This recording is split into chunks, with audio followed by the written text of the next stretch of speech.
Aṣòfin kan ní ilé ìgbìmọ̀ aṣojú-ṣòfin tó tún jẹ́ ọmọ ẹgbẹ́ òṣèlú PDP ti darapọ̀ mọ́ ẹgbẹ́ òṣèlú APC. Ìjọba ìpínlẹ̀ Èkó ti ní ìròyìn tó ń jà ròhìnròhìn pé òun ti gbé àjọ EFCC lọ sí ilé-ẹjọ́ lórí wípé àjọ náà ń gbà lérò láti fi ọwọ́ ṣìkún òfin mú lẹ́yìn ìṣàkóso rẹ̀ jẹ́ ìròyìn ẹlẹ́jẹ̀. Ilé-ẹjọ́ ti pa á láṣẹ fún ilé ìfowópamọ́ àgbà lórílẹ̀-èdè yìí láti ti àpòṣùwọ̀n ìpín owó oṣooṣù ìpínlẹ̀ Rivers pa nítorí ìgbésẹ̀ gómìnà ibẹ̀ tó lòdì sófin àbá ìṣúná.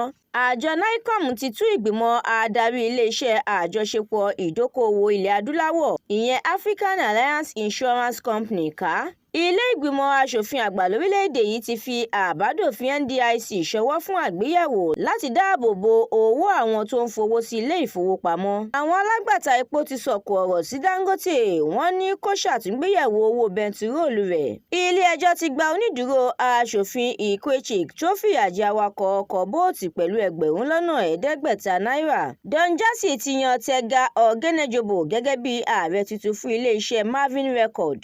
Èyí làwọn ìròyìn lérèfé tó jẹyọ láti inú ìwé ìròyìn TheMatrix tó jáde láṣálẹ́ òní ọjọ́rú Wednesday 30 oṣù kẹwàá ọdún 2024. Láti ka àwọn ìròyìn yìí lẹ́kùnrẹ́rẹ́ ẹ tẹ̀lé TheMatrix lórí Facebook, Instagram, TikTok, YouTube àti X.